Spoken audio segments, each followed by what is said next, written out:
The pen was already in Hannah Prescott's trembling fingers when the stranger's calloused hand laid a rolled document on the banker's mahogany table, right between her and the man who was about to own everything her father had died protecting. The bank office in Salinas smelled like cigar smoke and desperation on this June afternoon in 1886, and Hannah had grown familiar with both scents over the past 3 months. The drought had turned her family's orchard into a graveyard of twisted branches and cracked earth, and now Samuel Pritchard sat across from her with the satisfied expression of a buzzard circling something already dead. The foreclosure papers spread before her represented the final collapse of everything the Prescott family had built over 2 decades. "Madam, I believe you dropped this," the stranger said, his voice carrying the warm drawl of someone who had spent more time under open sky than under roofs. Hannah looked up, startled. The man standing beside the table was tall and lean, with sun-darkened skin and eyes the color of creek water in summer. He wore a simple work shirt and canvas pants, dusty from the road, and his hat was pushed back to reveal brown hair that needed cutting. He could not have been much older than her own 23 years, perhaps 26 or 27. His smile was genuine, reaching those creek water eyes, and it was that smile that made her most suspicious. "I did not drop anything," she said, her voice tight. "My mistake then." He unrolled the document, revealing an official land deed with elaborate script and county seals. "Must have been mine that fell. Thomas Jefferson, madam. My friends call me Thomas." The banker, a thin man named whoever with spectacles that kept sliding down his nose, cleared his throat. "Mr. Jefferson, this is a private transaction." "I understand that, Mr. Clemens." Thomas Jefferson kept his attention on Hannah, though his words were meant for everyone in the room. "I was hoping to conduct some business myself. I own the property adjacent to the Prescott orchard, about 800 acres running along the Salinas River. Cattle mostly, some hay. I am looking to expand my water access, and I thought Miss Prescott and I might work out an arrangement." Samuel Pritchard leaned back in his chair, his thick fingers drumming on the table.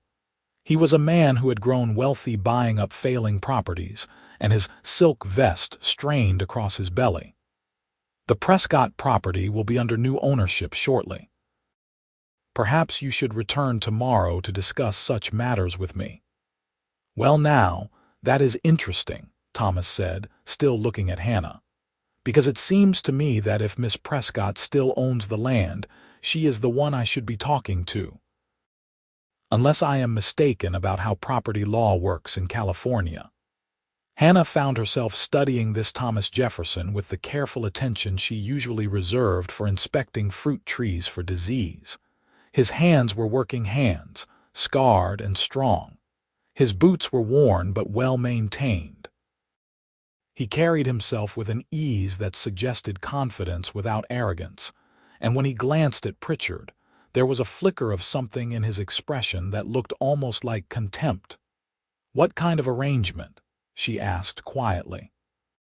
"Hannah," her Aunt Sarah spoke up from the corner where she had been sitting in silence, her black mourning dress a reminder that they had buried Hannah's father only 2 months ago. "You need to think carefully." "I am thinking, Aunt Sarah." Hannah set down the pen, and the small act of defiance made her pulse quicken. "Mr. Jefferson, you said something about water access." Thomas pulled out the chair next to her without asking permission and sat down, spreading his deed on the table beside Pritchard's foreclosure papers. The contrast was striking. Pritchard's documents were all threat and legal terminology, while Thomas's deed was simply a fact, a piece of land that existed regardless of whether money was owed or paid. "Here is what I am proposing," Thomas said, leaning forward with his elbows on the table. "Your orchard has water rights from the old Spanish land grant, rights that run deep into the river. My cattle need reliable water, especially in drought years like this one. I am prepared to offer $500 for shared access to your water rights for the next 5 years." The silence in the room was absolute. Hannah heard her aunt's sharp intake of breath. $500 was almost exactly what she owed Pritchard. "That is absurd," Pritchard said, his face reddening. "Those water rights are worthless without a functioning orchard, and the orchard is dead." "The trees are dormant," Hannah said automatically, though she had repeated those words so many times they had lost their power to convince even herself. "They can recover with proper irrigation. In 3 years, 5, Pritchard shook his head. "You cannot make enough from a recovering orchard to pay your operating costs, let alone repay any loans. My offer stands. Sign the property over to me, and I will settle your father's debts. You and your aunt can stay on as tenants for a reasonable rent." Thomas picked up his deed and held it out to the banker. "Mr. Clemens, I would like to post this as collateral for a loan to Miss Prescott. $500, with repayment terms we can discuss. The loan should be sufficient to settle her current obligation to Mr. Pritchard." Hannah's heart hammered against her ribs. "You cannot do that." "I believe I can, actually." Thomas's smile was smaller now, almost apologetic. "The property is mine free and clear, worth considerably more than $500. Mr. Clemens, is there any legal impediment to such a transaction?" The banker removed his spectacles and cleaned them with a handkerchief, clearly buying time to think. "No legal impediment, provided Miss Prescott agrees to the loan terms and the water rights arrangement." "This is highly irregular," Pritchard said, standing abruptly. "Miss Prescott, I must advise you that taking on additional debt in your situation is financially reckless. You are simply delaying the inevitable." "Maybe," Hannah said, surprised by the steadiness in her own voice. "But it will be my choice to make." She looked at Thomas Jefferson, really looked at him, searching for whatever angle he was playing. Men did not risk their own property for strangers out of pure kindness. There was always a price, always something wanted in return. Her father had taught her that, and 3 months of dealing with creditors and speculators had reinforced the lesson. "Why would you do this?" she asked him directly. He met her gaze without flinching. "Because I watched my own father lose his land to men like Pritchard when I was 16. Because I know what it is like to see something your family built get taken by someone who does not care about anything except profit. Because I have the means to help, and it costs me nothing I cannot afford. It could cost you everything if I cannot pay you back. That is a risk I am willing to take. You do not even know me." "No," Thomas agreed. "But I know your father was a good man. He helped me get my start when I first came to the valley 3 years ago, sold me some breeding stock on credit when no one else would. I figure I owe the Prescott family a good turn." Hannah had a vague memory of her father mentioning a young rancher who had bought some cattle, but she had been so focused on the orchard she had paid little attention to their neighbors' affairs. Her father had liked people, trusted them more easily than Hannah ever had. It was one of the things that had driven her mother to distraction before the fever took her 5 years ago. Aunt Sarah stood up and came to the table, her hand resting on Hannah's shoulder. "May we have a moment to discuss this privately?" "Of course," Thomas said, rising. "I will step outside." When the door closed behind him, Pritchard immediately launched into his arguments. "This is foolishness, Miss Prescott. You know as well as I do that the orchard cannot be saved, not in this drought. Jefferson is either a fool or he has ulterior motives. Either way, you will end up losing everything and owing him as well." "At least I will lose it on my own terms," Hannah said. "Hannah," her aunt said gently. "What if he is right? What if this young man expects something in return, something you are not willing to give?" The implication made Hannah's cheeks burn. Then I will deal with that if it happens. But Aunt Sarah, if I sign these papers today, we have nothing.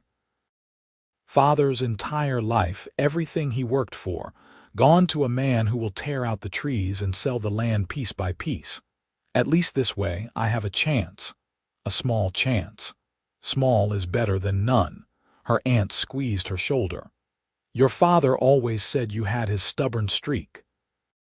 He also said stubbornness was the only thing that kept pioneers alive. Aunt Sarah smiled sadly. That he did. They called Thomas back inside. Hannah's hands were steadier now as she faced the banker.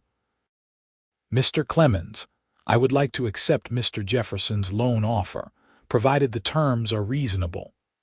What followed was an hour of paperwork and negotiations. Thomas proved surprisingly knowledgeable about contracts and water law, and he insisted on terms that heavily favored Hannah. The loan would carry 5% interest, payable over 3 years, with no payment required for the first 6 months. The water rights agreement was separate, giving Thomas access to the river through her property in exchange for helping to maintain the irrigation system. Pritchard made several more attempts to dissuade her, but his protests sounded increasingly hollow. Finally, he gathered his papers and stood. You are making a mistake, Miss Prescott. When you come to your senses and realize this property cannot be saved, do not expect me to make another offer. I will not, Hannah said. When Pritchard left, slamming the door hard enough to rattle the window glass, Hannah felt something loosen in her chest. The relief was temporary, she knew. She had traded one debt for another, and Thomas Jefferson's kindness would have a cost she could not yet calculate. But for now, the orchard was still hers. Thomas signed his deed over as collateral, and Mr. Clemens counted out $500 in bank notes. Hannah had never held so much money at once, and the weight of it in her hands felt surreal. She immediately signed over $475 to settle her father's debt, keeping $25 for immediate expenses. Well then, Thomas said when they finally emerged from the bank into the late afternoon sun. I suppose we are business partners now. I suppose we are. Hannah adjusted her bonnet, suddenly aware that she had spent the entire afternoon in close quarters with a man she had only just met. Her dress was faded and had been mended twice, and she probably smelled like the dust and sweat of the long wagon ride into town. Mr. Jefferson, I need to be clear about something. Please, just Thomas. Thomas, then. She took a breath. I appreciate what you did today, more than I can properly express. But I want you to know that I intend to repay every penny of that loan with interest. This is a business arrangement, nothing more. His expression shifted, something flickering across his features that might have been hurt, though it vanished so quickly she could not be sure. I understand. I did not expect anything different. Good. She felt foolish now, wondering if she had misread the situation entirely. I also want to make sure we have clear boundaries regarding the water access. I will need to see your cattle operation to understand how much water we are talking about. Of course. Why do not you and your aunt come by tomorrow? I can show you around the property, and we can work out the details of the irrigation system. I have some ideas that might help both of us. Aunt Sarah, who had been arranging their packages in the wagon, turned back to them. That would be acceptable. We could come by in the morning if that suits you. Morning is perfect. Thomas touched the brim of his hat. Miss Prescott, Mrs. Blackwell, I will see you tomorrow then. He walked away down the street toward the livery stable, and Hannah watched him go with a confusion of emotions she could not begin to untangle. Gratitude, certainly. Suspicion, absolutely.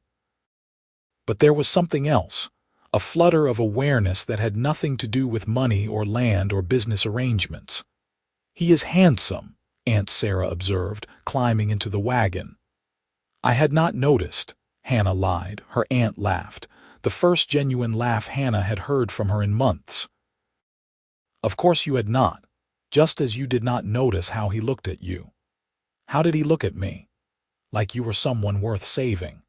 The ride back to the orchard took 2 hours, and Hannah spent most of it reviewing everything that had happened, looking for the traps she was certain existed.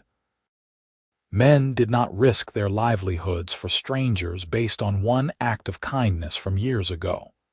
There had to be more to Thomas Jefferson's motivations than he was admitting. By the time they reached the property, the sun was setting, painting the dead trees in shades of gold and orange that made them look almost beautiful. The house her father had built stood at the center of the orchard, a simple frame structure with a wide porch and a view of the distant mountains.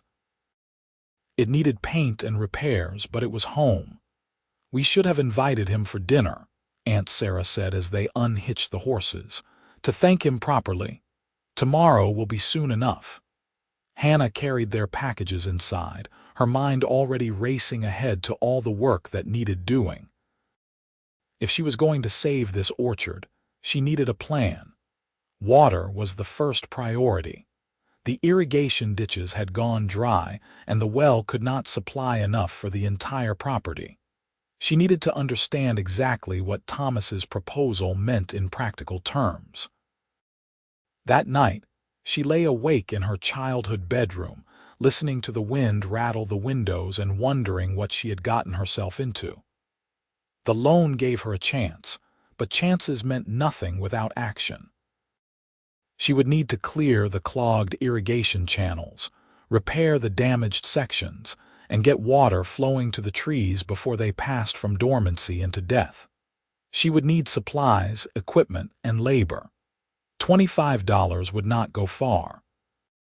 And she would need to figure out what Thomas Jefferson really wanted. The next morning dawned clear and hot, the kind of California summer day that made the drought feel eternal. Hannah dressed in her most practical clothes, old canvas pants that had belonged to her father and a loose cotton shirt. Aunt Sarah raised an eyebrow at the outfit but said nothing. They had long ago abandoned the pretense that Hannah could run an orchard in skirts. Thomas's ranch lay 2 miles east, following the river road. Hannah had ridden past the property dozens of times but had never paid much attention to it. Now, as they approached in the wagon, she studied it with new interest. The land was beautiful, rolling hills covered in dry grass and dotted with oak trees. Cattle grazed in fenced pastures, maybe 200 head, all looking healthy despite the drought. The ranch house was larger than Hannah had expected, a 2-story structure with a stone foundation and a roof of split shingles. Outbuildings included a large barn, a bunkhouse, and several equipment sheds. It was the property of a man who took pride in his work. Thomas emerged from the barn as they pulled up, and Hannah noticed he had cleaned up since yesterday. His shirt was fresh, and he had shaved.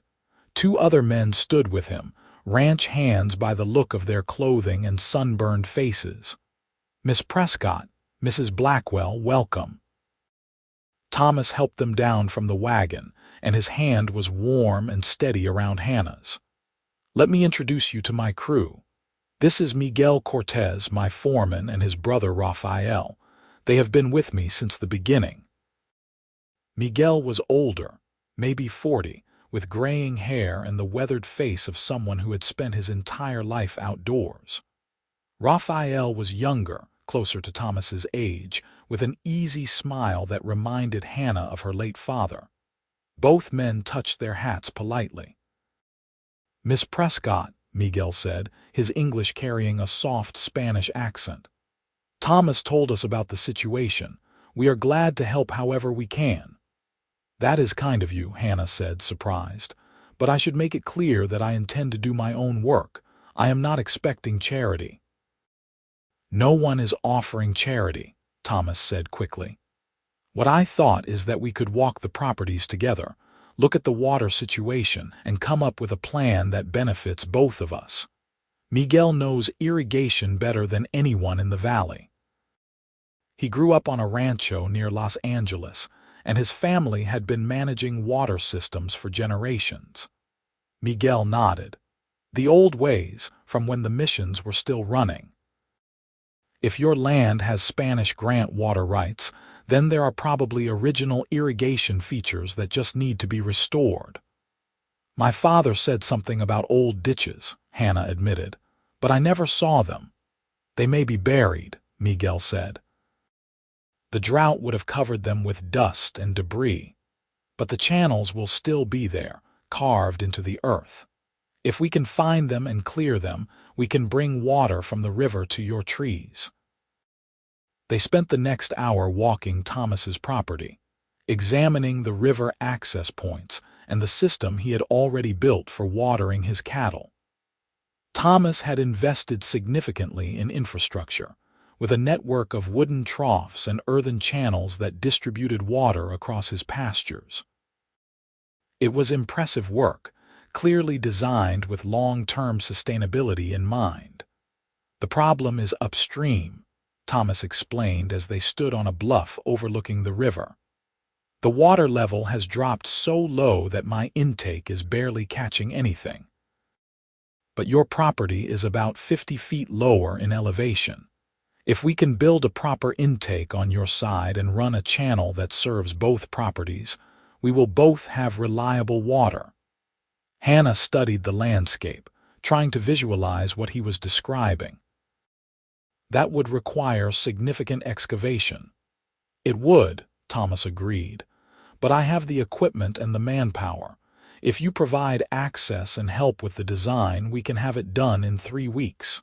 3 weeks, Hannah repeated. She looked at Aunt Sarah, who had been walking slightly behind them, listening carefully to everything. What do you think? I think 3 weeks of hard labor in this heat will be brutal, her aunt said, but I also think it is the only way to save the trees. They need water soon, Hannah. Another month and it will not matter how good the irrigation system is. Thomas turned to her, his expression serious. I want to be honest with you about something. This project benefits me as much as it benefits you. My water situation is not critical yet, but it will be by autumn. I am not doing this out of pure altruism. I need this to work too. The admission should have reassured Hannah, but instead it made her more confused. Then why risk your deed? You could have just offered to partner on the irrigation project without putting up collateral for my loan. He was quiet for a moment, looking out at the parched landscape. Because you needed time, and Pritchard was not going to give it to you. The irrigation project does not help you if you do not own the land anymore. I suppose I could have just built the system on my side and hoped whoever bought your property would be willing to work with me, but that seemed like a worse gamble. So it was a calculated risk. Yes, he met her eyes, and a matter of principle. I meant what I said yesterday. I do not like men like Pritchard, and I do not like seeing good people lose everything because they had a bad year. Miguel had wandered ahead with Raphael and Aunt Sarah, giving them a moment of privacy. Hannah appreciated the discretion, though she was not sure what to do with it. I grew up being taught that if something seems too good to be true, it probably is, she said quietly. This all seems too good to be true. Then think of it as mutual self-interest, Thomas suggested. We both need water. We both benefit from the irrigation system. The loan was just a way to make sure we both survived long enough to see it finished. It was a logical argument, and Hannah wanted to believe it. But she had seen the way he looked at her yesterday in the bank, and she saw the way he looked at her now. There was something more than self-interest in those creek water eyes, something that both attracted and frightened her. All right, she said finally. Let us work out the details. They spent the rest of the morning at Thomas's kitchen table, mapping out the irrigation plan on sheets of paper that Miguel marked with pencil lines and measurements. The system would require digging a main channel from the river intake point, about 3 feet deep and 2 feet wide, running for nearly a mile to connect both properties. Smaller ditches would branch off to serve different sections of the orchard and pasture. The hardest part will be the intake structure, Miguel explained. We need to build something that can handle varying water levels and keep debris out of the channels. Stone would be best, but that means quarrying and hauling. There are stones in the river bed, Hannah said. My father and I used to collect them for garden borders. Some of them are quite large. That could work, Miguel said. If we can find enough good stone, we can build a solid structure. Raphael leaned forward, pointing at the map. What about the old aqueduct, the one from the Martinez grant? That is stone construction, and it is only about 3 miles north. If it is abandoned, maybe we could salvage materials. Thomas shook his head. The Martinez family still owns that land. I do not want to take anything without permission. I know Maria Martinez, Aunt Sarah spoke up. We attend the same church. Her husband died last winter, and she has been struggling to maintain the property.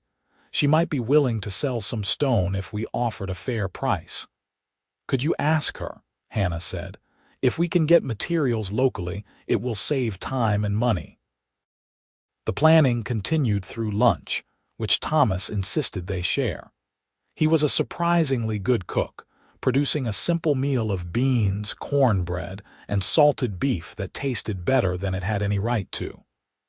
Hannah found herself relaxing despite her earlier resolve to maintain distance. Thomas and his crew were easy to be around, their conversation ranging from irrigation techniques to local gossip to stories about stubborn cattle. You should have seen this one bull we had last year, Raphael said, grinning. Smartest animal I have ever met and the meanest. He figured out how to open gates, just lift the latch with his horns and push through. We would come out in the morning and find cattle in the vegetable garden in the yard, once even on the porch. What happened to him? Aunt Sarah asked. Sold him to a ranch in Nevada, Thomas said. Figured he was someone else's problem now. I felt a little guilty about it, but not much. Hannah laughed, and it felt strange. She had not laughed much since her father died. We had a goat like that when I was a child. She ate everything. Laundry off the line, flowers, even the wooden handle of my mother's broom. My father finally traded her to a neighbor for a laying hen. A goat for a chicken seems like an unfair trade, Thomas observed. Not if you knew that goat. The afternoon passed quickly as they finalized the irrigation plans and made lists of required materials. Thomas promised to start clearing the worksite in 2 days, and Miguel agreed to visit the orchard the next morning to survey for the old Spanish channels.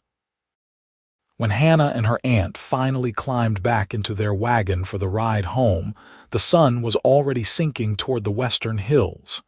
He is a good man, Aunt Sarah said as they drove away. He seems to be, Hannah admitted, but you still do not trust him. I do not trust anyone except you. Hannah flicked the reins, urging the horses into a faster walk. Trust has to be earned. Then perhaps you should give him the chance to earn it. Hannah did not answer, but she thought about her aunt's words as they made their way home through the cooling evening. Trust was a luxury she could not afford, not with so much at stake. But partnership, mutual benefit, working together toward a common goal, those things she could manage. Those things made sense. Miguel arrived at the orchard just after dawn the next morning, riding a sturdy gray mare and carrying surveying equipment. Hannah met him at the house, and together they walked the property, looking for signs of the old irrigation system. There, Miguel said, pointing to a shallow depression that ran in a straight line toward the river. See how the grass is slightly greener along that line. Even though it is dry, there is still residual moisture deeper in the soil. That is an old channel. Hannah squinted at the ground, trying to see what he saw. Once he pointed it out, it was obvious. The depression ran for hundreds of yards, and when she looked more carefully, she could see others branching off in different directions, all of them hidden under years of accumulated dust and dead vegetation. "This is an extensive system," Miguel said with obvious approval. "Whoever designed this knew what they were doing. If we can restore these channels and get water flowing, your trees will recover. How long will it take to clear them? Depends on how many people we have working. With a good crew, maybe 2 weeks. But we need to start with the main channel from the river, the one Thomas and I designed. That is the source. Once water is flowing, we can work on the distribution system." They spent hours marking out the channels with stakes and string, creating a map of the hidden network. Hannah's excitement grew with each new discovery. The system was far more sophisticated than she had imagined, with careful attention to elevation and drainage. Her father had told her stories about the Spanish ranchers who first settled the valley, and now she was seeing evidence of their engineering skill. Thomas rode over in the afternoon, bringing Raphael and 2 other ranch hands whose names Hannah learned were Henry and James. They had a wagon loaded with shovels, picks, and other digging equipment. "Figured we might as well get started," Thomas said, dismounting. "Miguel can supervise here while I work on the intake structure downstream." Hannah watched as the men organized themselves, dividing up the work with practiced efficiency. She expected to observe, to offer direction as the owner of the property, but Thomas simply handed her a shovel. "You said you intended to do your own work," he reminded her, so she dug.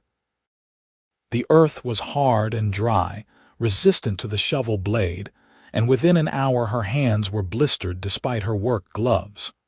Her back ached and sweat soaked through her shirt. But she kept digging, matching her pace to the men around her, refusing to be the weak link. Thomas worked beside her, maintaining an easy rhythm that ate away at the ground without seeming to tire him. He did not talk much while working, but occasionally he would pause to wipe his forehead or take a drink from his canteen, and he always offered her the water first. "You are tougher than I expected," he said during one of these breaks. "What did you expect? I do not know. Maybe someone more willing to let others do the hard work."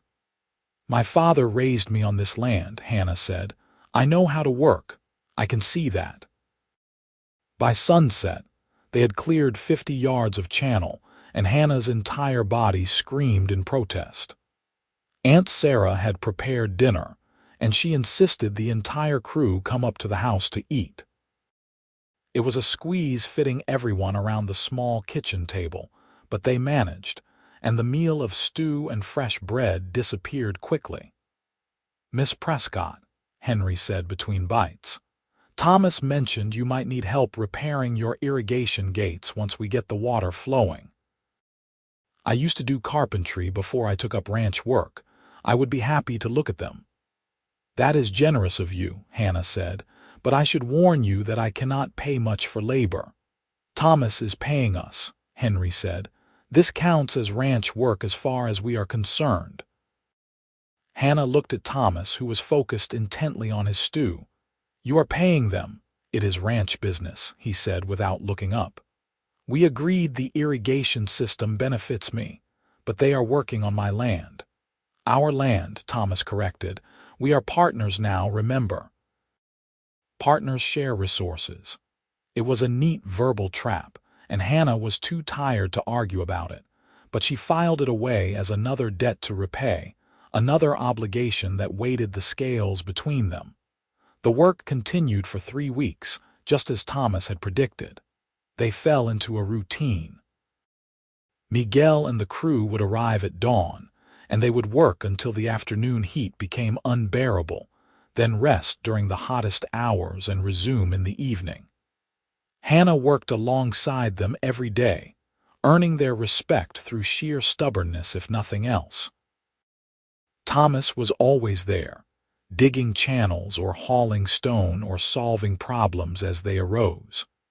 Hannah learned that he was a natural leader, the kind of man others wanted to follow because he never asked them to do anything he would not do himself. He was fair and patient, and he had a gift for seeing solutions where others saw only obstacles. She also learned that he sang while he worked, old trail songs and ranch ballads in a surprisingly good baritone. Raphael would sometimes join in, and their voices carried across the orchard in a way that made the hard labor feel less oppressive. One evening, as they were finishing up for the day, Hannah found herself working beside Thomas on the intake structure. They had built a small dam of river stone, carefully fitted together and sealed with clay. It was beautiful work, solid and permanent. "You have done this before," Hannah observed. "My father was a stonemason back in Missouri," Thomas said. "Before he became a farmer, he taught me the basics." "What happened to him? You said he lost his land." Thomas's hand stilled on the stones. "Drought, same as you are facing. But there was no one to help us, and my father had already borrowed against the property. When the crops failed 2 years running, the bank took everything. We moved to Kansas to start over, but my father never really recovered. He died the next winter. Pneumonia, the doctor said, but I think it was more that he just gave up." "I am sorry," Hannah said quietly. "It was a long time ago." Thomas resumed working, but his movements were less fluid now, carrying the weight of old pain. "My mother remarried a few years later, a decent man who owns a feed store in Topeka. She is happy enough. I headed west as soon as I was old enough, determined to make something of myself that could not be taken away." "Is that why you are so careful with money? Why you build everything to last, I suppose?" He sat back on his heels, looking at the structure they had built. "I never want to be in the position my father was in, helpless while someone else decides your fate. Everything I own free and clear. No debts, no obligations. Except now you have both," Hannah pointed out. "Because of me." He turned to look at her, and in the fading light his eyes were darker, more serious than she had seen them. "I made a choice. I do not regret it. Why not? Because some things are worth the risk." The intensity in his voice made Hannah's breath catch. They were sitting close together in the narrow space between the stone wall and the river bank, and she was suddenly aware of how alone they were. The rest of the crew had gone up to the house, and the evening shadows gave them privacy. "Thomas," she said carefully, "I need to know what you expect from me." "What do you mean?" "A man does not risk his entire property for a business arrangement. There has to be more to it than mutual benefit and old debts. So what do you want?" He was quiet for a long moment, and Hannah braced herself for whatever proposition was coming. She had been waiting for this, the moment when the real price would be revealed. "I want you to have a chance," he said finally. "That is all. I want you to be able to keep your father's land and make something of it. I want to know that I did not stand by and watch another family get destroyed because I was too cautious to help. That is all. That is all." Hannah did not believe him. Or rather, she believed that he believed it, but she suspected there were deeper truths he was not acknowledging, perhaps even to himself.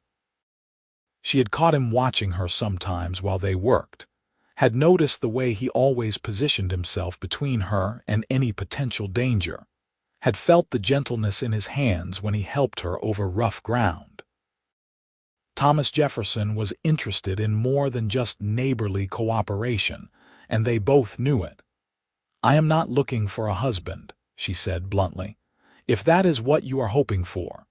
His expression shifted, surprise and something that might have been hurt flickering across his features.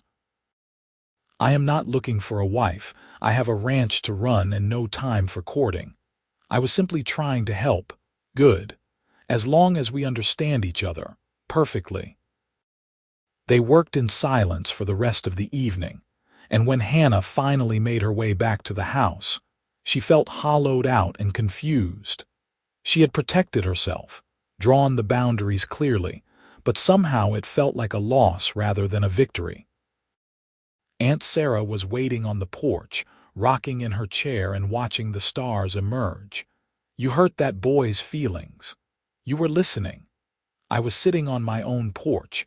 It is not my fault you were discussing private matters in loud voices." Her aunt's tone was mild. "Hannah, what are you so afraid of?" "I am not afraid. You are terrified. You have been ever since your mother died. You are terrified of depending on anyone, of letting anyone close enough to hurt you. Your father's death only made it worse."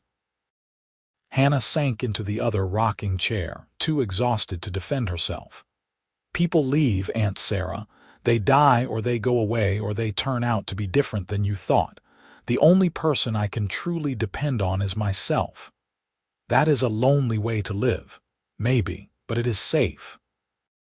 "Safe," her aunt repeated. "Is that really what you want? To be safe and alone?" Hannah did not answer because she did not know how to explain that alone felt like the only option she could afford. Her mother had loved deeply and died in her father's arms, broken by fever and failed crops. Her father had loved the land and his family, and it had killed him trying to save both. Love was not safe. Love was a risk that led to pain. The irrigation system was completed 2 days later.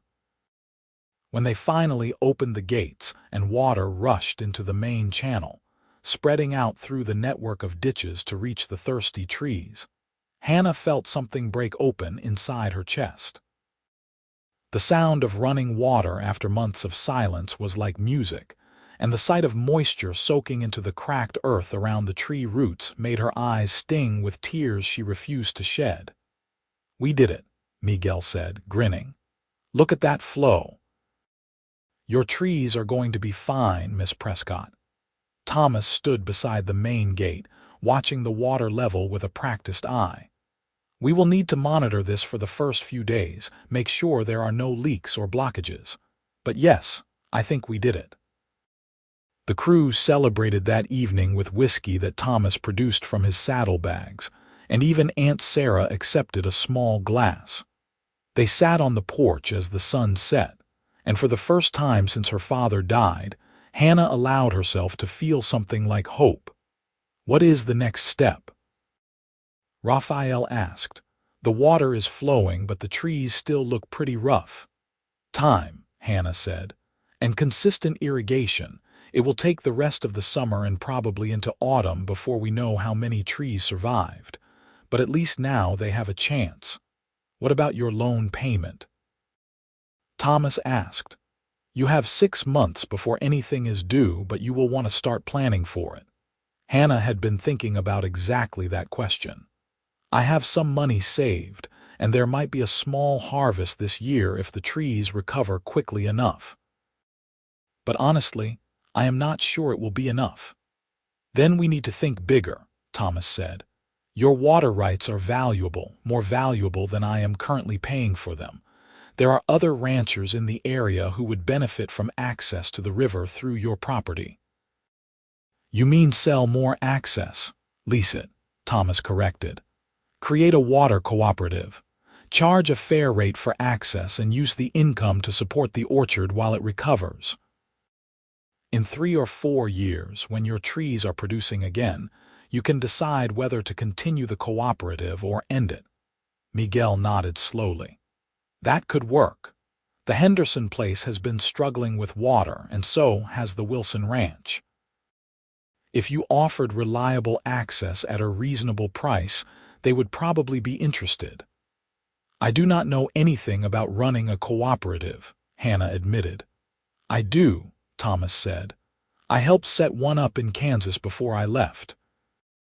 It is not complicated, just a matter of fair rules and good record keeping. I could help you manage it." Of course he could. Thomas Jefferson seemed capable of everything, and Hannah was beginning to feel uncomfortably aware of how much she needed him. The debt she owed him was not just financial. It was knowledge, labor, expertise, and time. How was she ever supposed to repay all of that? "I would appreciate any help you can offer," she said carefully. Then we will start tomorrow. I will ride out to the Henderson and Wilson places, see if they are interested. Miguel, can you draw up a map showing the access points and estimated capacity? Consider it done. The cooperative came together faster than Hannah expected. Within a week, they had 4 ranchers signed up, each paying $30 a quarter for water access. It was not a fortune, but it was steady income that would help cover the orchard's operating expenses. Thomas drew up contracts and managed the negotiations, and Hannah was impressed by his business acumen.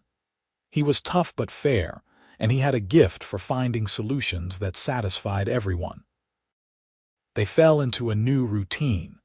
Thomas would ride over most mornings to check the irrigation system and discuss cooperative business.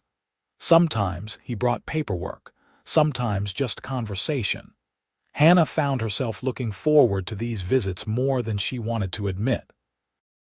One morning in late July, Thomas arrived with unusual news. "I saw Samuel Pritchard in town yesterday. He asked about you." Hannah's stomach tightened. "What did he want?" "To know if you were still solvent. He seemed surprised that you were not only surviving but thriving." I may have taken some pleasure in telling him about the water cooperative.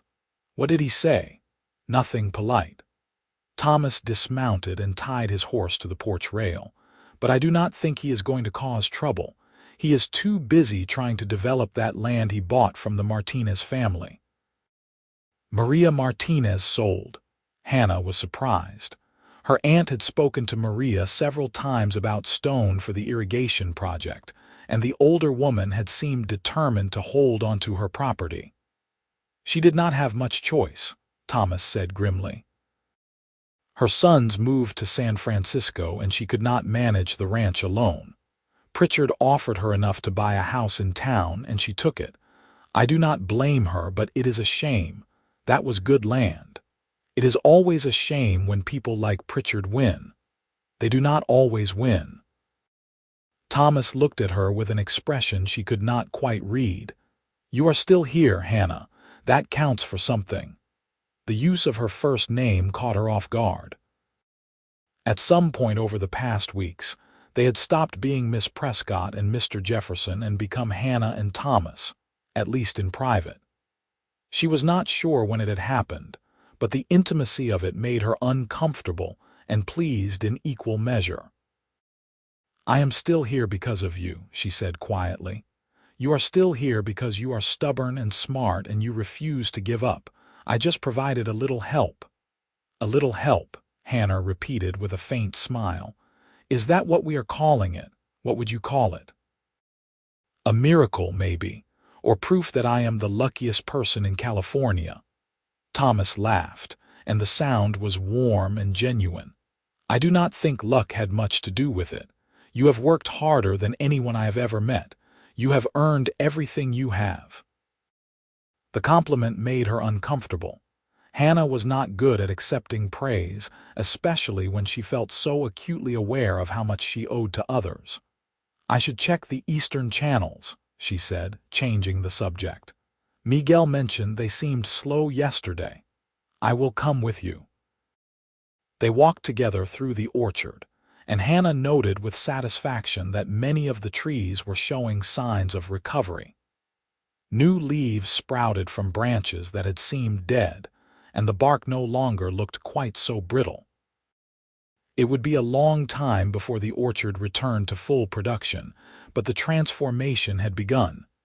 "Tell me about your father," Thomas said as they walked. "What was he like?" Hannah thought about it. "Optimistic, sometimes foolishly so. He believed the best of everyone, even when evidence suggested otherwise. My mother used to say he would give away his last dollar if someone had a sad story, and she was right. But he was also one of the hardest workers I have ever known. He built this orchard from nothing, just bare land and water rights. Sounds like someone else I know." "I am nothing like my father," Hannah said quickly. "I do not trust people the way he did. I do not believe in easy solutions or happy endings." And yet here you are, partnering with a stranger to save your land. That takes trust. That takes desperation. Thomas stopped walking. Is that really what you think? That you are only working with me because you have no choice? I do not know what I think anymore, Hannah admitted. A month ago, everything was simple. I knew what I wanted and what I feared. Now everything is complicated. Complicated how? She looked at him, really looked at him, seeing past the helpful neighbor and business partner to the man underneath. Thomas Jefferson was kind and capable and far too handsome for her peace of mind. He made her laugh, made her think, made her want things she had convinced herself she did not need. And that was dangerous. You should go, she said abruptly. I can check the channels myself. Hannah. Please, Thomas, just go. He studied her for a long moment, and she saw hurt flash across his face before he nodded. All right, I will see you tomorrow. She watched him walk back through the orchard toward his horse, and she hated herself for pushing him away. But she could not afford to let him get closer. She could not afford to need him more than she already did. Aunt Sarah found her an hour later, sitting under one of the recovering trees with her knees pulled up to her chest. What happened? Nothing happened. Then why do you look like your heart is breaking? Because I am an idiot, Hannah said. Because I am falling for a man I cannot afford to fall for, and I do not know how to stop it. Her aunt sat down beside her in the dirt, heedless of her good dress. Why can you not afford to fall for him? Because I owe him too much already. Because what if he only thinks he cares about me because I am some kind of project, a damsel to rescue? What if 6 months from now, when the orchard is stable and I do not need saving anymore, he realizes he is not interested? And what if you are wrong about all of that? What if he genuinely cares for you and you are too stubborn to let yourself be happy? Happy, Hannah repeated bitterly. What does happy even mean? Mother was happy and then she died. Father was happy and then he lost everything. Happiness is just a setup for heartbreak. Aunt Sarah took her hand. Oh, my dear girl, you are so afraid of losing that you are not letting yourself live. Yes, your mother died and it was terrible. Yes, your father struggled and it broke all our hearts, but they also had years of joy together. They had love and laughter and you. Would you really take that away from them just to spare them the pain at the end? I do not know. Well, I know. And I know that Thomas Jefferson is a good man who has done everything in his power to help you, expecting nothing in return. I know that he looks at you like you are the sunrise after a long night, and I know that you look at him the same way, even if you will not admit it. Hannah wiped her eyes, frustrated with herself for crying. What if I am not enough for him? What if I am too broken, too difficult, too scared? Then he will decide that for himself, but you have to give him the chance. Her aunt squeezed her hand. Love is always a risk, Hannah, always, but it is also the only thing that makes life worth living. That night, Hannah lay awake thinking about everything her aunt had said. She thought about her parents and the life they had built together. She thought about the past month and how Thomas had been there for every moment, never asking for anything, just offering his strength and his knowledge and his presence. She thought about how she felt when he was near, like she was more herself than she had ever been alone. Maybe her aunt was right. Maybe she was letting fear control her, and in doing so, she was missing something precious. The next morning, she was up before dawn, planning what she wanted to say. She would apologize for pushing him away. She would be honest about her fears, but also about her feelings. She would take the risk, but Thomas did not come that morning, or the next day, or the day after that. Miguel appeared to check the irrigation system, and when Hannah asked about Thomas, the foreman's expression was carefully neutral. He is dealing with some trouble on the ranch, lost several head of cattle to raiders, and he is trying to track them down. Raiders. Hannah's concern overrode her pride. Is he all right? He is fine. Angry but fine. These things happen sometimes. Rustlers come through looking for easy targets. Does he need help? Miguel smiled slightly. I will tell him you offered. He will appreciate that. But Thomas did not come, and Hannah tried to tell herself it was because he was genuinely busy with ranch problems, not because he was avoiding her. The irrigation system continued running smoothly. The water cooperative was functioning well, and the orchard showed daily improvements. Everything was going according to plan. Everything except the gnawing hollow feeling in Hannah's chest whenever she thought about Thomas. A week passed. Then, too, Hannah threw herself into work, repairing irrigation gates and clearing weeds, and doing all the tasks she had neglected while building the system. Aunt Sarah watched her with concerned eyes but said nothing. Finally, on a hot afternoon in early August, Hannah saddled one of their horses and rode to Thomas's ranch. She found him in the barn, repairing a section of fence. He looked tired, with shadows under his eyes and several days' worth of stubble on his jaw. "Hello," she said from the barn doorway. He looked up, surprise crossing his face. "Hannah, is something wrong with the irrigation system?" "No, everything is fine." She dismounted and walked toward him, her heart hammering. "I came to apologize." "You do not have anything to apologize for." "I do. I pushed you away when you were only trying to be kind. I let my fear make me cruel, and I am sorry." Thomas set down the hammer he was holding. "You were not cruel, you were honest. I was an idiot." Hannah took a deep breath. "Thomas, I need to tell you something, and I need you to let me finish before you respond. Can you do that?" He nodded slowly. "I have spent the last 2 months trying to convince myself that I do not have feelings for you. I have told myself that my gratitude is just gratitude, that my attraction is just convenience, that what I feel is not real. But I was lying, mostly to myself. The truth is that I care about you, more than care about you. I think I might be falling in love with you, and it terrifies me." Thomas opened his mouth, but she held up a hand. "Please, let me finish. It terrifies me because I do not know how to be in love without losing myself. My mother loved my father so completely that when things went wrong, she could not separate his pain from her own. It consumed her.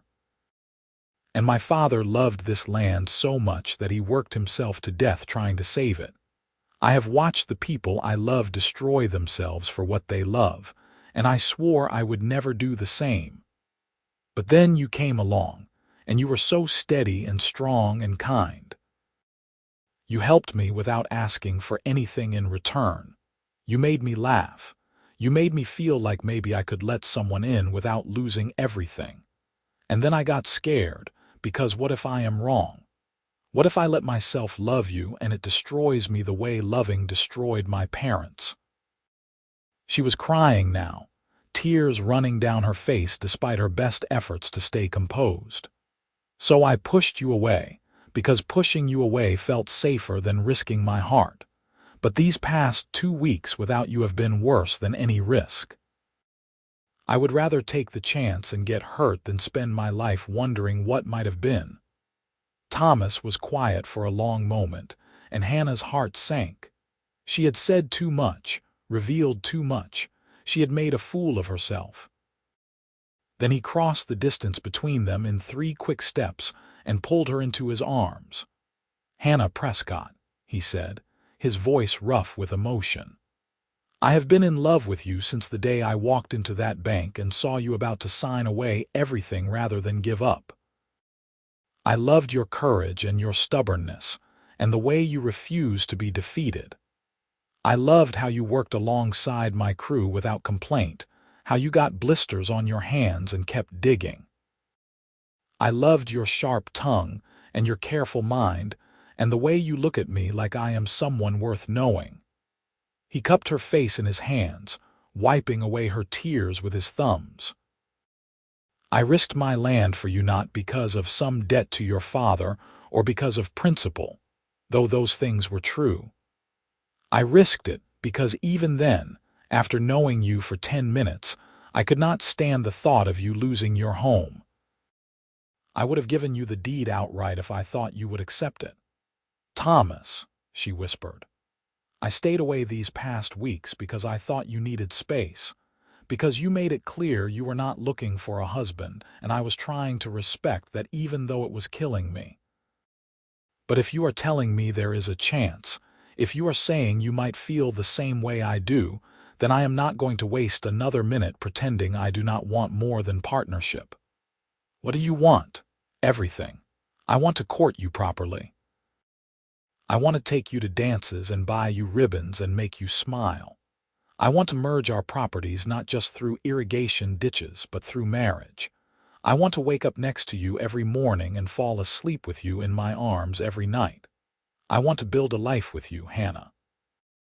A real life together. That is a lot. I know. And I know you are scared, but I promise you I am not your father and you are not your mother. We can love each other without losing ourselves. We can be partners, equals, supporting each other instead of being consumed. I will never ask you to be anything other than exactly who you are. Hannah looked up at him, at this man who had saved her land and maybe her life, and she saw her future in his creek water eyes. It was still terrifying, but it was also thrilling. For the first time in her life, she wanted to take the risk. All right, she said, court me. Let us see where this goes. He kissed her then, and it was gentle and fierce at the same time, a promise and a question and an answer all at once. Hannah wrapped her arms around his neck and kissed him back, pouring everything she felt but could not yet say into the contact. When they finally broke apart, both of them were breathing hard. I should probably court you for a respectable length of time, Thomas said, his forehead resting against hers.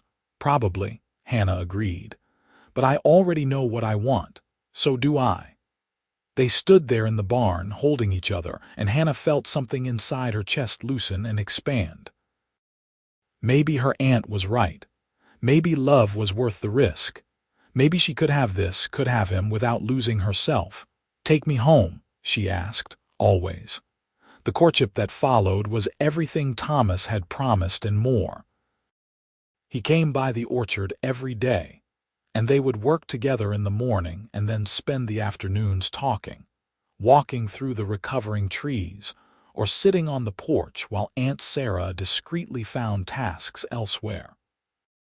He told her stories about growing up in Missouri, about his journey west, about the early days building his ranch. She told him about her childhood, about learning the orchard business from her father, about her dreams for the property's future. He took her to a dance in Salinas, where they scandalized the respectable ladies by spending the entire evening talking in the corner instead of socializing. He brought her books he thought she would enjoy, and wildflowers he picked along the river, and once a kitten that had been orphaned when a coyote got its mother. I thought you might like some company, he said, presenting her with the tiny orange ball of fur. Hannah named the kitten Sage because she was wise enough to immediately find the warmest spot in the house and claim it. The cat became a fixture in their lives, usually draped across someone's lap while they talked in the evenings. The orchard continued to recover throughout the late summer and into autumn. By September, it was clear that they would have at least a small harvest. The trees would not produce their full yield for another 2 years, but there would be enough apples to sell, enough to make a payment on the loan. The water cooperative was thriving. 2 more ranchers had joined, and the income was enough to cover all of the orchard's expenses with some left over for savings. Hannah had stopped lying awake at night worrying about money, and the relief was profound. In October, Thomas asked her to marry him. They were sitting by the river, watching the water flow through the channels they had built together, and he pulled a simple gold ring from his pocket. It was my grandmother's, he said. The only thing my father managed to save when we lost the farm. He gave it to me before he died and told me to find someone worthy of it. I think he would have liked you. I wish I could have met him, Hannah said, taking the ring and examining it. The gold was worn smooth, and there was an inscription inside that read eternal. Marry me, Hannah. Merge your orchard with my ranch, your life with mine. Let us build something together that will last. Yes, she said simply, because she had learned that some things did not need complicated explanations or careful analysis. Some things you just knew. Yes, I will marry you. They were wed in November, in a small ceremony at the church in Salinas with Miguel and Raphael and Aunt Sarah as witnesses. Hannah wore her mother's wedding dress, altered to fit her by the local seamstress. Thomas wore a new suit that he complained made him feel ridiculous, but Hannah thought he looked handsome. The reception was held at the ranch, and it seemed like half the county turned out. The water cooperative members were there, along with all of Thomas's ranch hands and many of the local farmers and ranchers they had come to know. Even Maria Martinez came, bringing a beautiful set of embroidered linens as a gift. I heard what you and Thomas did, she told Hannah quietly. Building that irrigation system, creating the cooperative. It gives me hope that maybe people can still help each other, even in hard times. That was always the plan, Hannah said. They spent their wedding night in Thomas's house, which was now also Hannah's house. Aunt Sarah had discreetly moved back to her own small home in town, leaving the newlyweds to themselves. Thomas carried Hannah over the threshold, and they laughed together at the absurdity of the tradition before kissing in the doorway. That night, they came together with a tenderness that surprised Hannah. She had expected awkwardness or nervousness, but there was only joy and discovery, and the deep satisfaction of finally being where she belonged. Thomas was gentle and patient, and Hannah felt herself opening to him in ways that went beyond the physical, letting him see all of her, trusting him with her whole self. Afterwards, they lay tangled together in his bed, and Hannah traced the scars on his hands, maps of all the work he had done. No regrets, he asked. None. You. Only that I did not meet you sooner. They merged their properties officially that winter, combining the orchard and the ranch into a single operation. It was more complicated than they expected, requiring lawyers and surveyors and endless paperwork, but by spring, they had a single deed that covered all 1,200 acres. We should frame this, Thomas said, examining the new deed. We should frame both deeds, Hannah suggested. The original ones, the ones you risked for me, as a reminder. So they did, hanging them side by side in the living room where they could see them every day. Hannah's deed and Thomas's deed, the two pieces of paper that had started everything. The first full harvest came in the autumn of 1887, 18 months after that day in the bank. The trees produced beyond anyone's expectations, and the apples were beautiful, large and red and perfect. They hired extra workers to help with the picking, and the orchard was filled with voices and laughter and the sounds of abundance. Hannah stood among the trees with Thomas, watching the harvest, and she felt her throat tighten with emotion. This was what her father had dreamed of, what he had worked and died for. He would have been so proud. We did it, she said quietly. You did it, Thomas corrected. This was always your dream, I just helped. We did it together, Hannah insisted. That is the point. Neither of us could have done it alone. He pulled her close, kissing the top of her head. Partners. Always. That winter, Hannah discovered she was pregnant. The news filled her with joy and terror in equal measure. She shared her fears with Thomas one evening as they sat by the fire, sage curled up between them. What if I am not a good mother? What if I am too much like my parents, too focused on work to give a child what they need? Then we will figure it out together, Thomas said. Just like we have figured out everything else. We will make mistakes, probably lots of them, but we will love this child and do our best. That is all anyone can do. Their daughter was born in July of 1888, a healthy baby with a surprisingly loud cry in her father's eyes. They named her Clara, after Hannah's mother, and she immediately became the center of their world. Hannah discovered that motherhood was both harder and more rewarding than she had imagined. Clara was demanding and exhausting and absolutely perfect. Thomas was a natural father, patient and playful, and watching him with their daughter made Hannah fall in love with him all over again. The orchard and ranch continued to prosper. The water cooperative expanded, and Thomas developed a reputation as a fair and innovative businessman. Hannah managed the orchard with the same fierce attention to detail her father had shown, and under her care, it became one of the most productive properties in the valley. 2 years after Clara was born, Hannah gave birth again, this time to a son they named Landon Thomas Jefferson. He was quieter than his sister, more contemplative, and he had his mother's dark hair and stubborn streak.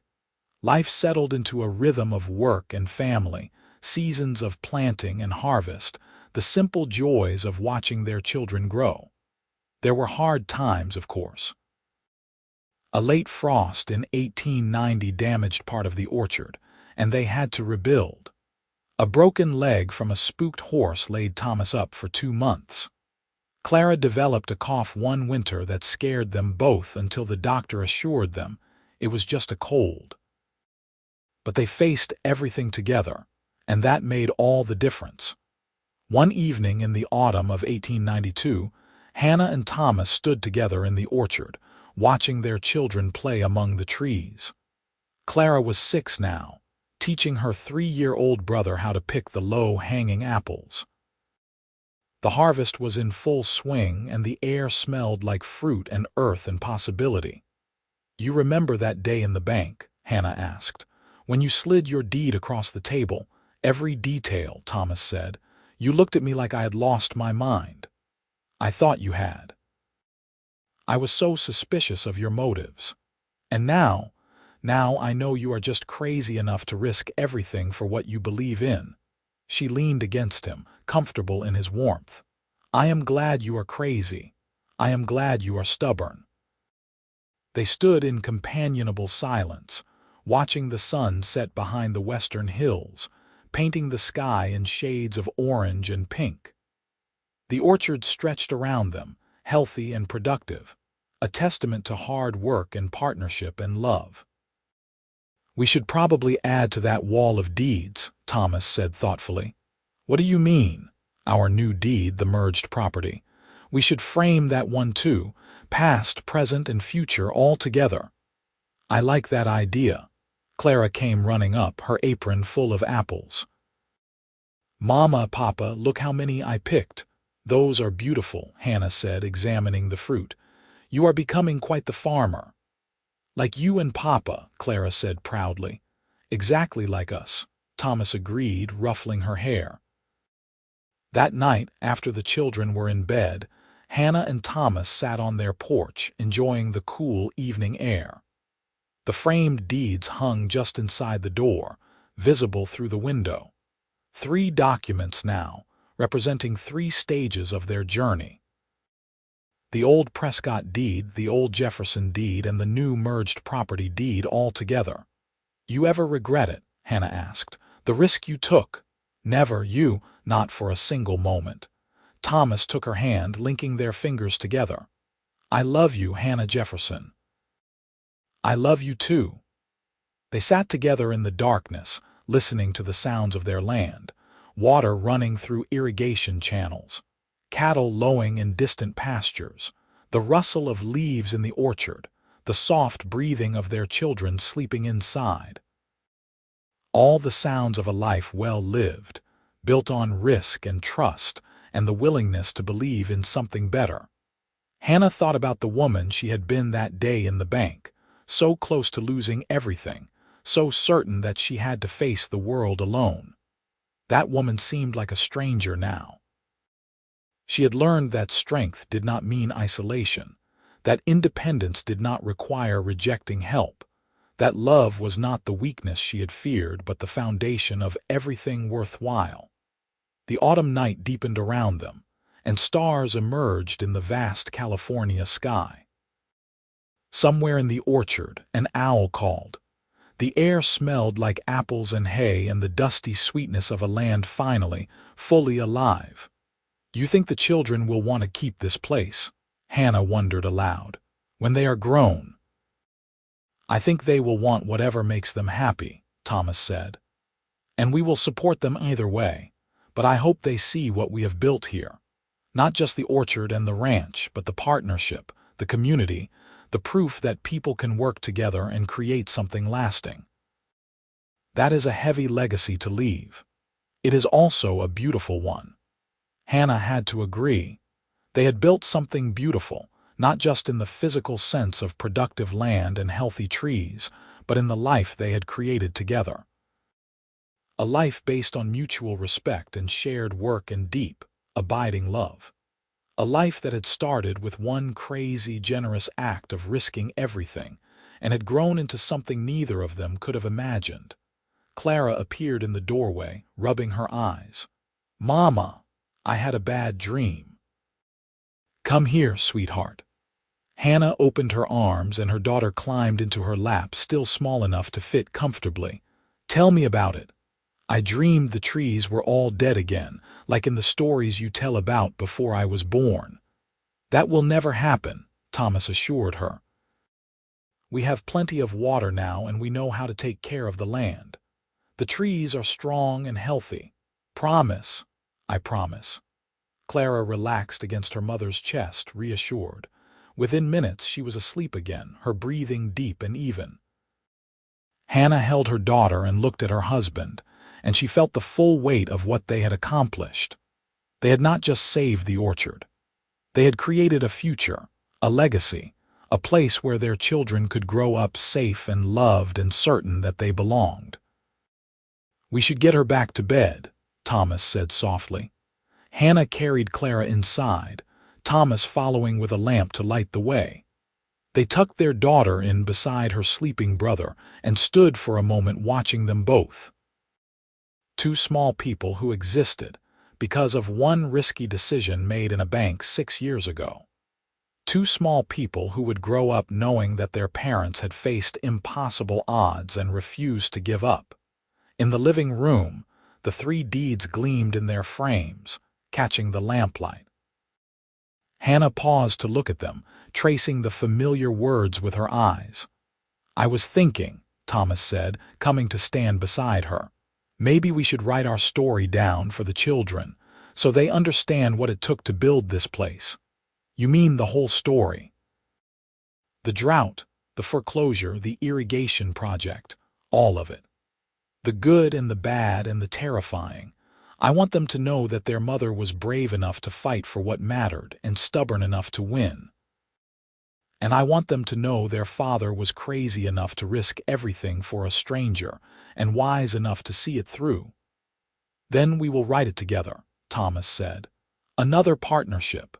They went to bed shortly after, climbing the stairs to their room hand in hand.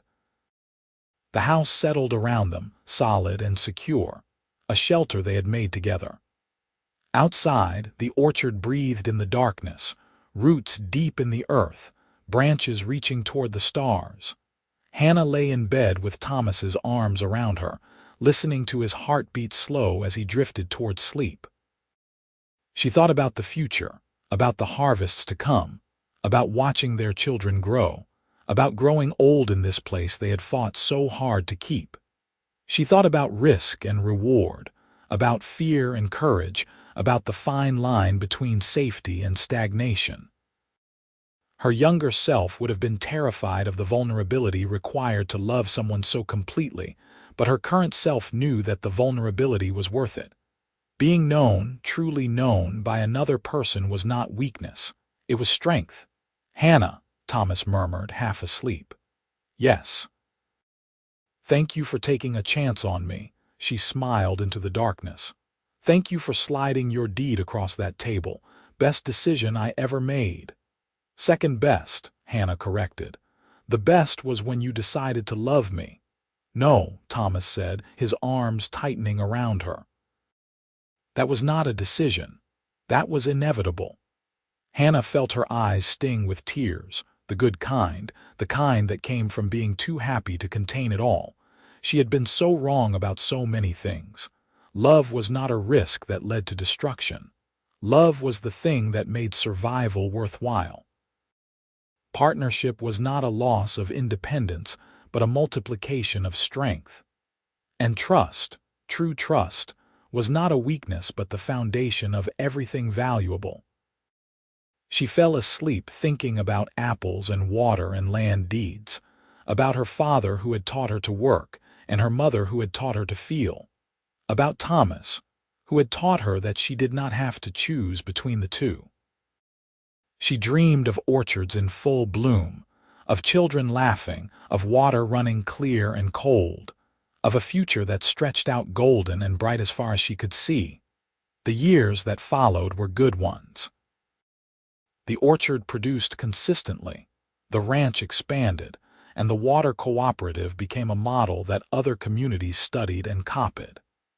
Hannah and Thomas became respected leaders in the Salinas Valley, known for their fair dealings and their willingness to help neighbors in trouble. They added to their family slowly. By 1895, they had 4 children total. After Clara and Landon came a third child, a boy they named Thomas Jefferson, Jr., though everyone called him TJ to distinguish him from his father. He was born in 1890, a stocky child with his father's practical nature and his mother's sharp mind. Their fourth and final child, a daughter named Rose, arrived in 1893, completing their family with her sunny disposition and fearless spirit. The children grew up running wild through the orchard and ranch, learning to ride horses and climb trees and help with the harvest. Thomas taught them about cattle and business and the importance of keeping your word. Hannah taught them about soil and seasons and the satisfaction of work done well. Together, they taught their children about partnership, about facing challenges with courage, about the value of community and the strength found in helping others. Clara showed early aptitude for the business side of the operation, often accompanying her father to cooperative meetings and asking sharp questions that made the adults laugh. Landon was quieter, more interested in the land itself, spending hours studying soil composition and water patterns. TJ had his father's way with animals, able to calm even the most skittish horse or stubborn bull. And Rose, the baby, had a gift for bringing people together, making friends wherever she went, and somehow always knowing exactly what to say to smooth over conflicts. In 1896, Samuel Pritchard's development project collapsed spectacularly.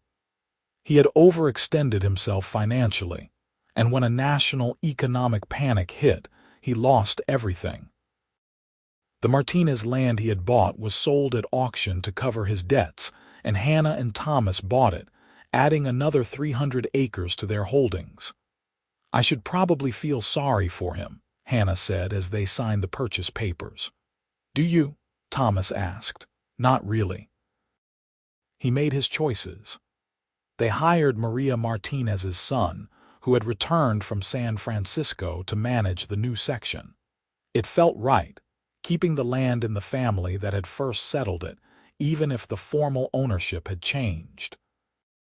By the turn of the century, the property was one of the most successful agricultural operations in the region.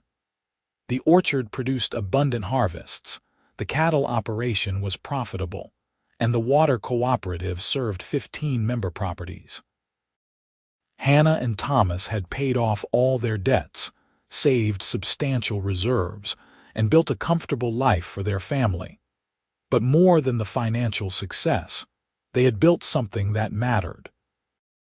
Their marriage was solid, weathering disagreements and stress with the kind of comfortable communication that came from genuine partnership. Their children were healthy and happy and learning to be good people. Their community was stronger for their presence. On their 15th wedding anniversary in 1901, Thomas surprised Hannah by having a local artist paint a portrait of their family. They gathered in the orchard for the sitting, all 6 of them dressed in their finest clothes, with the healthy trees and the distant mountains in the background. "This is who we are," Thomas said as they posed. "This is what we built together." Hannah looked at her husband, her children, the land spreading around them, and she felt a profound sense of completion. Not the completion of ending, but the completion of purpose fulfilled. They had taken broken things, a ruined orchard and a lone rancher and a woman about to lose everything, and they had built something whole and strong and good.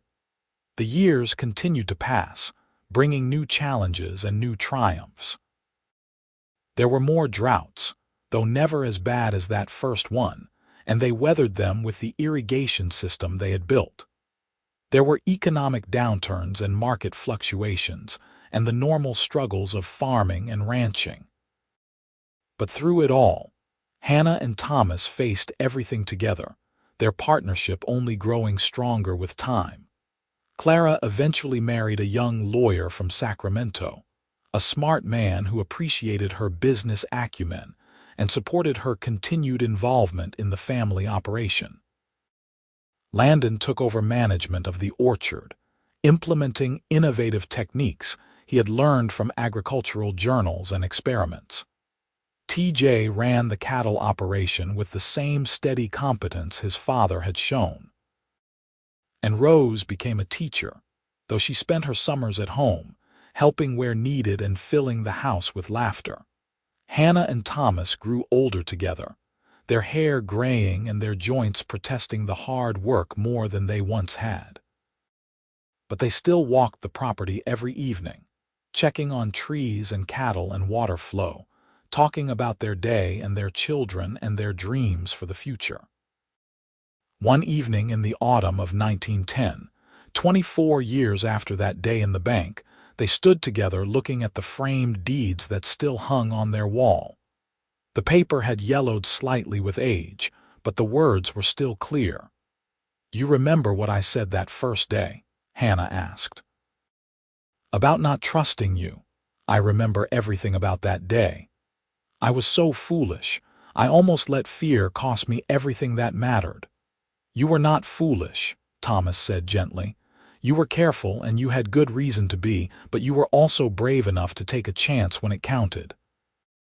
"We were both brave." "Yes," he agreed. "We were."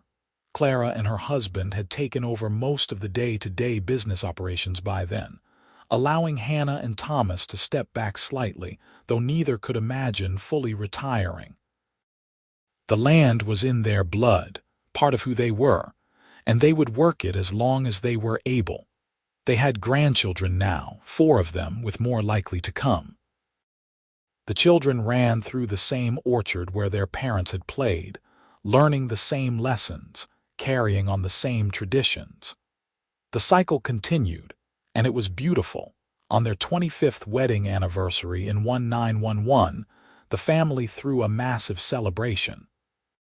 It seemed like everyone in the Salinas Valley attended, filling the orchard with music and laughter and an abundance of food. Miguel and Rafael were there, both older but still working, training the next generation of ranch hands. Maria Martinez came, now living comfortably in a house Clara had helped her buy in town. Even the banker, Mr. Clemens, made an appearance, reminiscing about the unusual transaction that had started everything. As the sun set and the party continued, Thomas pulled Hannah away from the crowd, leading her to their favorite spot by the river. 25 years, he said, sitting on the bank with his arm around her. Sometimes it feels like yesterday, and sometimes it feels like forever. Both, Hannah agreed. That is how you know it has been a good life. Do you have any regrets? She considered the question seriously. I regret the years I wasted being afraid before I met you. I regret that my parents did not live to see this, but the choices I made after that day in the bank. No, no regrets at all. Good. They sat in comfortable silence, listening to the water flow through the channels they had built together a quarter-century earlier. The irrigation system had been maintained and upgraded over the years, but the basic design was still the same. It had proven sound, just as their marriage had proven sound. "Thomas," Hannah said softly, "thank you." "For what?" "For seeing me. For believing in me. For risking everything when you had no reason to trust that it would work out." "I had every reason to trust," he corrected. "I could see your strength, your determination, your refusal to give up. I knew that if anyone could save that orchard, it was you. I just had to make sure you got the chance. We saved it together." "Everything together," Thomas agreed. "That has always been our way." The party continued late into the night, and when they finally made their way back to the house, their children and grandchildren insisted on toasting them again. Clara stood up, her glass raised, and spoke in a voice that carried across the room. "To my parents, who taught us that the best things in life are worth fighting for, that partnership is stronger than independence, and that love, real love, is built through work and trust and daily choosing each other. Thank you for giving us a home to grow up in and an example to live by. May we all be half as courageous and twice as lucky."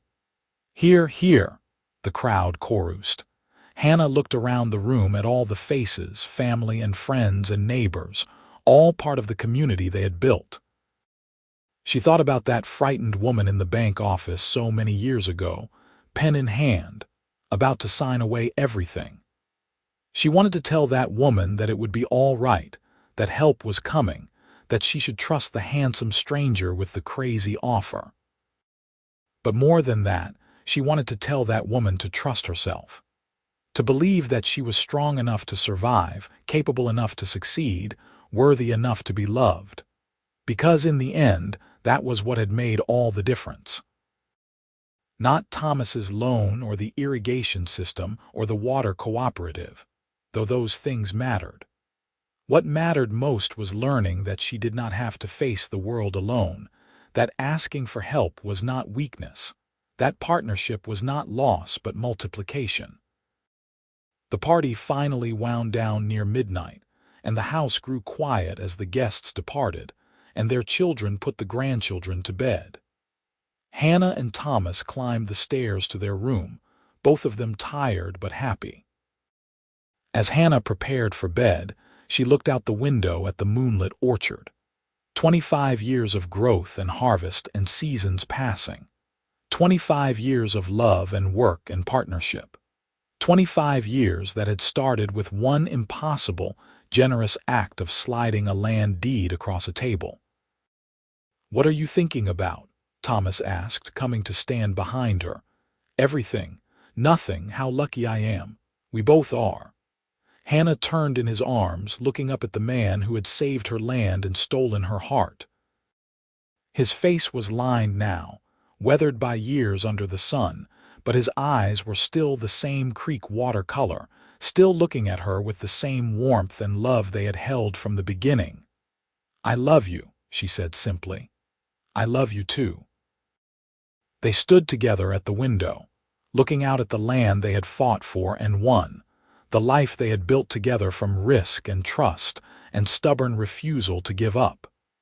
And in that moment, Hannah knew with absolute certainty that she would not change a single thing.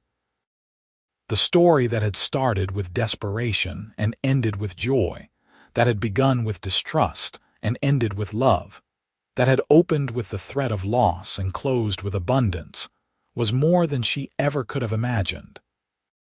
It was proof that sometimes the biggest risks brought the greatest rewards, that fear was meant to be faced, and that the person brave enough to slide their deed across a table might just be the person brave enough to stand beside you forever. Outside, the irrigation water ran clear and steady, nourishing the roots of trees that would outlive them all. And inside, in a frame on the wall, 3 land deeds hung side by side, telling a story of what was lost and what was saved and what was built together. a story that would be passed down through generations, growing richer with each telling, a reminder that love and land and partnership were the things worth fighting for, the things that lasted when everything else faded away. And in the morning, they would wake and walk their land together, as they had done every morning for 25 years, checking on what they had built and planning for what came next, partners in all things forever.